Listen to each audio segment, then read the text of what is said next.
Ahmedabad police પર લાગ્યો છેડતીનો આરોપ। શહેરના મેઘાણીનગર વિસ્તારમાં મહિલા સાથે કરી છેડતી। પાર્વતીનગર સોસાયટીના રહીશોએ આરોપ લગાવ્યો છે। નશામાં ધૂત બે પોલીસકર્મીઓએ મહિલા સાથે છેડતી કરી હતી। બે પોલીસકર્મીની મેઘાણીનગર પોલીસે અટકાયત પણ કરી છે। તો મેઘાણીનગર પોલીસે કાર્યવાહી કરી છે અને પોલીસ પર છેડતી કર્યાનો આરોપ લોકો લગાવી રહ્યા છે। ત્યારે નશામાં ધૂત હતા બંને પોલીસકર્મીઓ। મેઘાણીનગરમાં મહિલા સાથે તેમણે છેડતી કરી।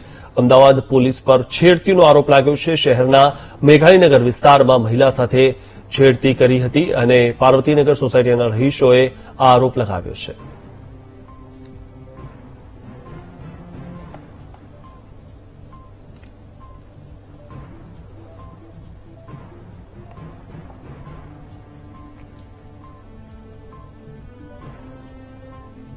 તો નશામાં ધૂત બે પોલીસકર્મીઓ પર લોકોએ આરોપ લગાવ્યો છે કે તેમણે મહિલાની છેડતી કરી છે।